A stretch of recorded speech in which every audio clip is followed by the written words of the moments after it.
Well, I mean, we desperately need an infrastructure overhaul. With the big government infrastructure bill that was passed by the Biden administration, there definitely have been improvements, but air traffic control specifically, our air traffic control network in the United States is incredibly outdated. And in general, the technology that underpins most of the aviation and the government, the ATC side of things is very old. And we're seeing a simple vendor like CrowdStrike can cripple the entire industry. We've had air traffic control 2 summers ago. The FAA, someone uploaded a wrong file and shut down all air travel for hours. So the system's fragile, and as more and more people are traveling, I anticipate more of these snags. So as a traveler, you need to know how to manage them when they do inevitably happen. So I've noticed lately that flights are all full, but I thought there was a little bit of overcapacity, which has led to weakness in airline stocks over the summer. Where are we in terms of capacity? I mean, do they have enough planes? Do they have enough seats in the air, or do they have too many seats that are empty in the air?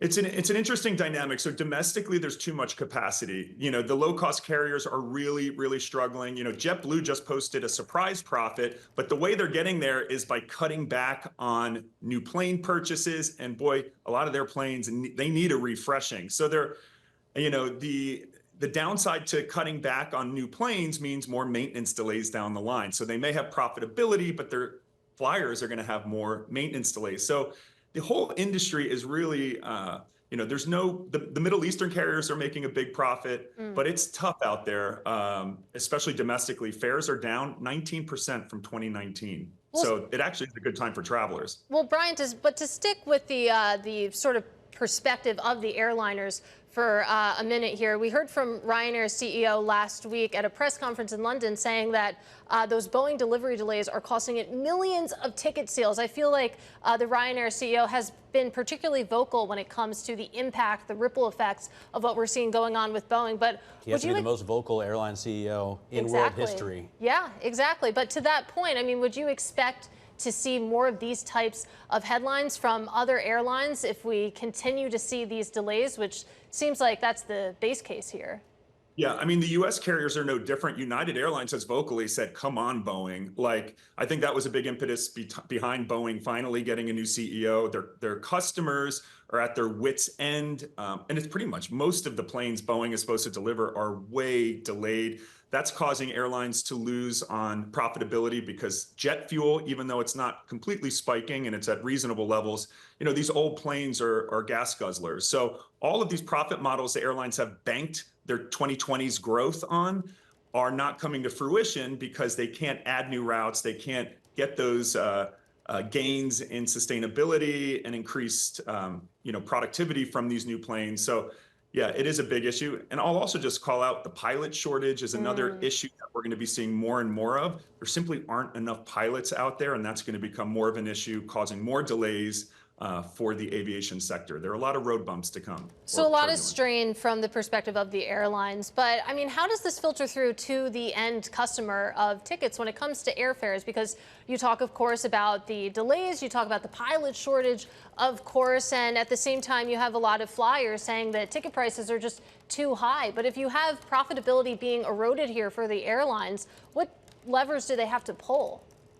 Well, I mean, for consumers, where consumers are really being hit are on fees. So most major airlines have now raised baggage fees. So while airfare has come down compared to last year, compared to pre-pandemic, consumers are getting hit. And also, when these huge outages happen, we don't have a passenger bill of rights in the U.S. like they do in Europe. So the CrowdStrike outage, for example, millions, not millions, but a lot of travelers had to eat the cost of getting to their final destination, buying other tickets. Delta has said that they'll, try to reimburse people, but the consumer's getting hit in a lot of different directions. So even though fares, it's a relatively okay story for the consumer, there's a lot of road bumps and other costs that they're, being hit with. We really have to recognize not only are consumers constrained in many ways, so are workers. And you see it by the thousands of people across the hotel industry and the airline industry that are already striking or are planning to soon start striking over pay and other working conditions as well. Ultimately, when you look into the year even further, how might this start to impact the travel industry at this point in time and the ability to travel comfortably? Well, I think this goes hand in hand with what I was just saying is, especially in hotels, consumers are paying more. So while airfare has stabilized, hotel rates are up and consumers are not getting the same level of service. The hotel industry, I think they've got their hand caught in the cookie jar a little bit. They've rolled back perks, they've rolled back housekeeping, they've gotten consumers paying more for receiving less. And these striking workers today are saying, hey, look, the burden is coming down on us. It's the housekeepers, the chefs, the front office staff. We want more of a share of all of these increase in profits. And, it's only 24 hotels striking this weekend, 10,000 or so employees, but Unite here has 250,000 employees, and they've said that they're willing to start striking across the country. So this could become a recurring theme if these labor disputes aren't solved quickly. Brian, you kind of highlighted here a multitude of issues when it comes to traveling through the rest of the season. Are you seeing consumers start to make different choices, staycationing perhaps, or doing more things on a local basis, traveling by train, for example? Absolutely. We've seen a huge increase, especially because gas prices are down from last year. And I think a lot of people who've got stuck in airports, you get stuck once in the airport with kids crying, you're not getting information from the airlines, you will swear you're going to road trip or take that train trip next time. The Pacific Northwest, my parents are in Alaska right now. They did a beautiful train trip. They have had the best time, no flight delays.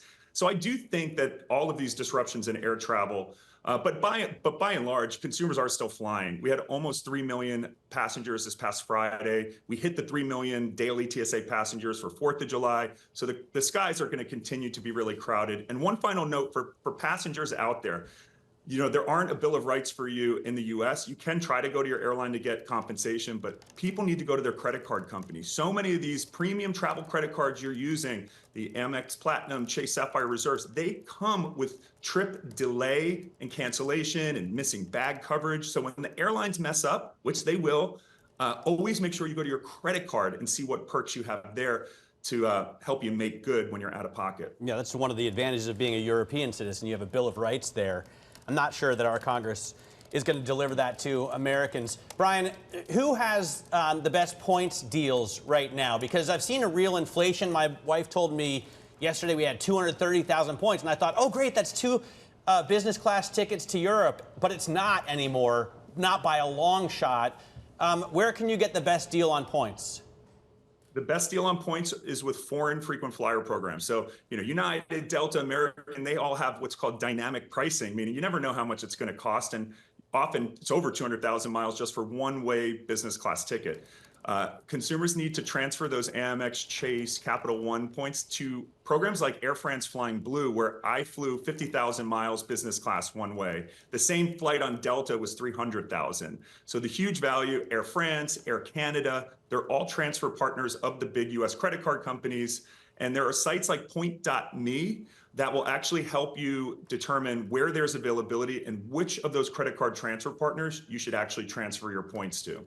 And Brian, before we let you go, I do want to talk about this concept of over-tourism and the protests that you saw break out specifically in Barcelona in July. I know that, Matt, you just got back from Spain, for example. But Venice has bad over-tourism. Prague has insane over-tourism. Exactly. Yeah. So, I'll toss the question to you. Do you think that when you think of some of these popular destinations overseas for Americans, are they getting a little less friendly to tourists? What's your thinking there?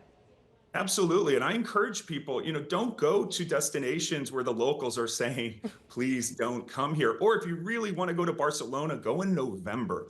Off peak, it's going to be nicer anyway. Remember, Europeans don't love air conditioning like we do. So all these Americans who go to these blazing hot Euro hotspots, it's hot, it's crowded, expensive. So and there's no ice, at least in Europe. Yeah. So, the shoulder season now is, Europe is busy all throughout the fall. But yeah, go to different destinations, spread those tourism dollars around into more rural areas and bed and breakfasts, stay less at the big chains and spread that tourism dollars to the actual local community so they actually get reimbursed for the annoyance of having tourists in their town.